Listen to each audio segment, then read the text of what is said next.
सम्मानित साथियों, नमो बुद्धाय, जय भीम। आज भी आदिवासी जंगली युग में ही जीते हैं। देश की आज़ादी मिलने से उनके जीवन में कोई बदलाव नहीं आया।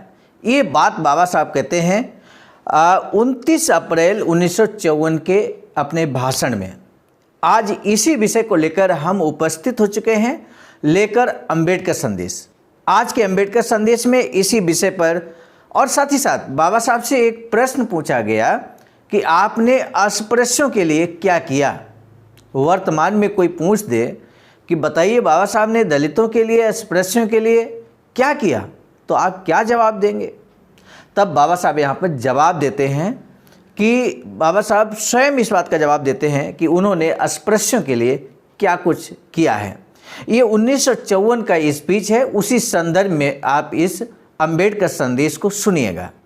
सामान्य साथियों, बिना विलंब के हम शुरू करेंगे, लेकिन हम आपको बता दें आज का अंबेडकर संदेश प्रसारित किया जा रहा है स्थान Buddha Bodhisattva Ambedkar international centre BBAIC, Sarnath, Varanasi, राज्य उत्तर प्रदेश, देश भारत के सौजन्य से।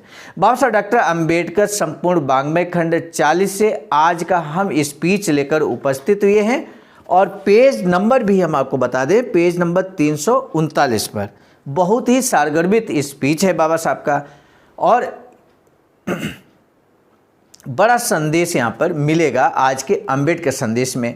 भंडारा में होने वाले संसदीय उपचुनावों के प्रचार कार्य के लिए दिनांक 29 अप्रैल 1954 के दिन डॉक्टर बाबा साहब अंबेडकर चंद्रपुर जिले के वडसा गांव आए। वहां की सभा में क्या कुछ कहा, ये हम आपके समझ रखने वाले हैं।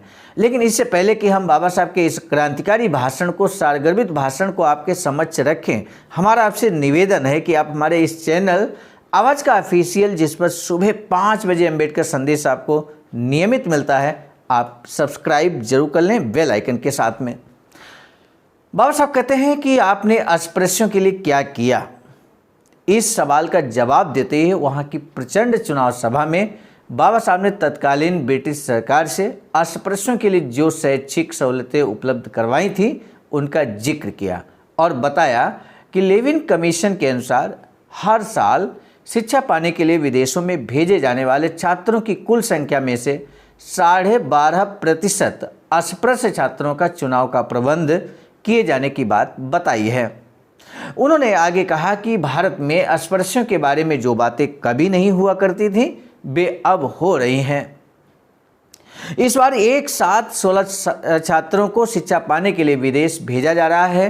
प्रजातंत्र में लोगों के प्रतिनिधि के तौर पर जब कोई अधिकार और जिम्मेदारी के ओहदे पर स्थानापन्न होता है, उसके दोषों को जाहिर कर और उसके कारण होने वाली गलतियों को टालकर, अर्थात देश का कल्याण करने का कर्तव्य हर नागरिक को पूरा करना होगा। इसके लिए सही ढंग से समीक्षा करने का हक हर नागरिक को प्राप्त हुआ है। नेहरू कोई चमत्कारी पुरुष का अवतार नहीं है। अधिकार और जिम्मेदारी के ओहदे पर आसीन व्यक्ति की गलतियां दिखाने के लिए मैं उसके काम की समीक्षा करूंगा। आगे बाबा साहब कहते हैं कि संविधान परिषद के समय अपने विभिन्न अनुभव बताते हुए बाबा साहब ने अपनी राजनीति के बारे में विचार कितने गहरे हैं ये लोगों को बता दिया। संविधान परिषद के दौरान अपने अनुभव बताते हुए उन्होंने ये भी कहा कि लोग खुद पहचान लें कि हम में से राजा भोज कौन है और गांगू तेली कौन है। कश्मीर के बारे में कहा, हमारे प्रधानमंत्री भारत के भविष्य की जगह अगर कश्मीर के मोह में ही फंसे रहना चाहते हैं तो वे प्रधानमंत्री का पद खाली कर बेशक कश्मीर के राजा बन जाएं। आखिर में उन्होंने कहा कि आदिवासी अभी भी जंगली युग में ही जी रहे हैं। आज़ादी के कारण उनके जीवन में किसी भी तरह का बदलाव नहीं आया है। सर्वोदय की कल्पना कवि मुक्तेश्वर द्वारा वर्णित शुक्राचार्य की सृष्टि की प्रति सृष्टि ही है। आज का पहला प्रश्न है अंबेडकर संदेश। बस इतना ही छोटा सारगर्भित स्पीच था बाबा साहब का, जो हमने आपके समक्ष यहाँ पर रखा है।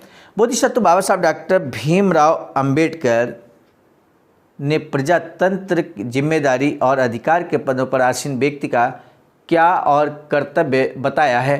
बाबा साहब डॉक्टर अंबेडकर ने आदिवासियों के बारे में क्या कुछ कहा है, आप जरूर यहाँ पर अपना आंसर देने का कोशिश कीजिए। हमें आपके जवाब का बेसब्री से इंतजार रहता है। कमेंट सेक्शन में आपका जवाब मिलकर हमें खुशी मिलती है, हमारा मनोबल बढ़ता है।